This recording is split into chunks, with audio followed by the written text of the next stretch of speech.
Hi. So your next weekly paper will be your first revision.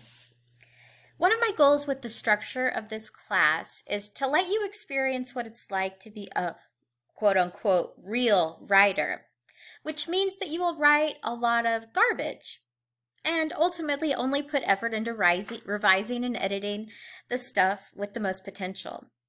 So you'll be picking one of your three essays to put that extra effort into. So I'm not saying that 2/3 of the papers you've written this semester so far are garbage. Just that 2/3 of the writing most people do is not necessarily worth the time and effort required for revision. You'll notice the meme I used on the cover slide here is acknowledging that revision is probably the least engaging part of the writing process. It can feel like drudgery, but I hope that we learned and will learn techniques to make it a little more fun.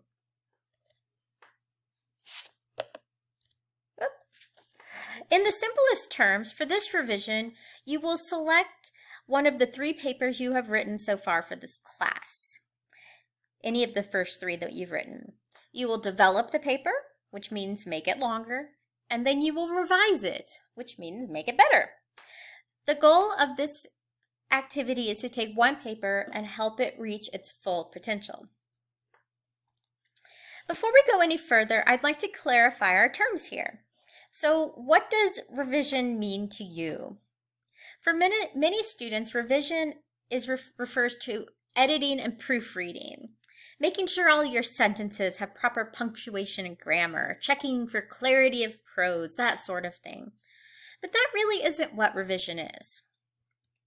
Revision is about revisioning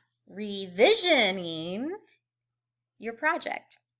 Revision should give you a new perspective on your essay. It might mean honing or developing your themes, adding dialogue or snapshots.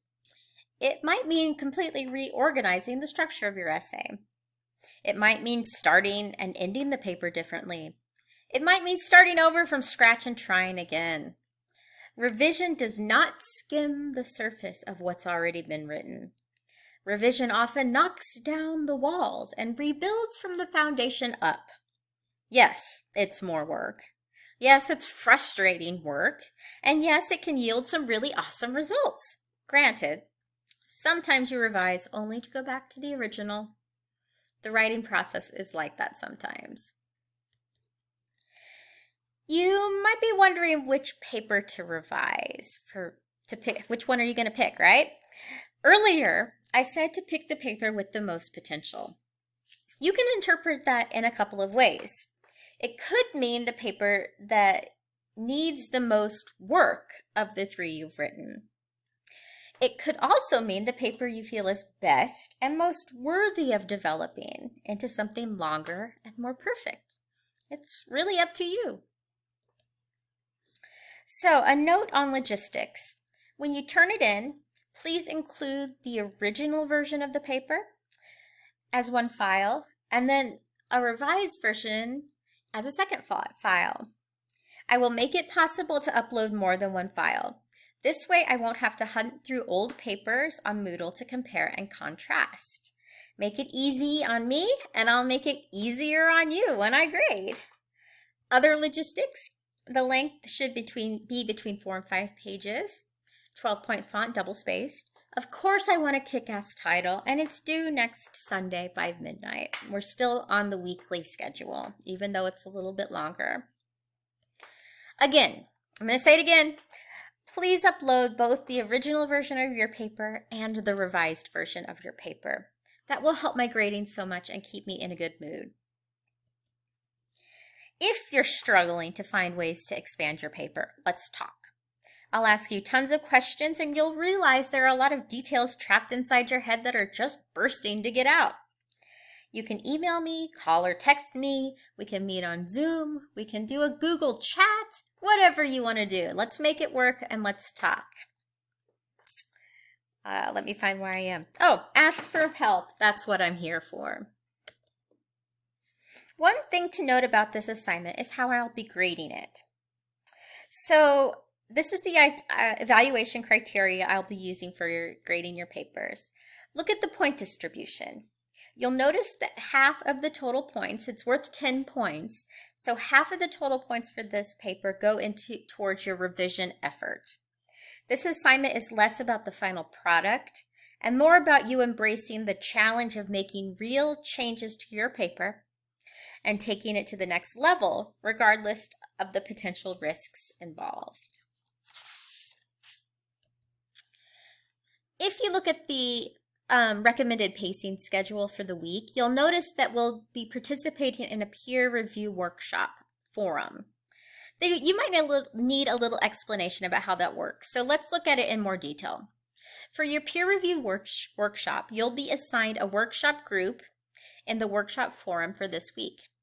Please copy and paste the essay you want to revise into your group's thread in the workshop forum, ideally by Monday or as soon as possible, but no later than Wednesday. You should respond to your peers by Friday so they have time to incorporate your comments and recommendations into their revision before it's due on Sunday. If you miss the workshop, you miss it, and there is no making it up. I've provided instructions for the peer review in the forum instructions, but one of the things you should keep in mind is the writer's toolbox that we have been working with. Our snapshots, thought shots, dialogues, and exploding the moment tools.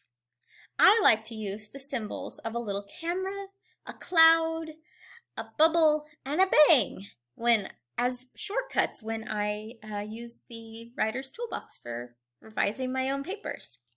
And what's cool is you can actually use emojis to do this. You can go in and copy and paste them straight from the forum instructions where I have them if you find it hard to incorporate those. Just one note about your job as a peer reviewer. It's not your job to edit your peers' papers, but instead to look at the paper globally. That means you're helping your peer develop and streamline their papers. Don't worry about misplaced commas or formatting. That should be the very last thing a writer tackles, and worrying about editing too much too early can make it harder to make necessary changes that are more global and revision-based. Here is an example paper that I used the writer's toolbox to revise.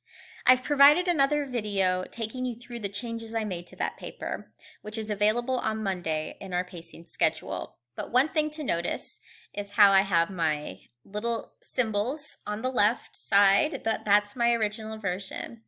And then the next side, just as far as that paper has gone, in terms of length, they look about the same length, right? Well, I only covered the amount of the first two paragraphs in the other side, so it's kind of neat. It's really helpful to use those development tools. So good luck. Do not hesitate to contact me if you have any questions, and happy revising. See you next week.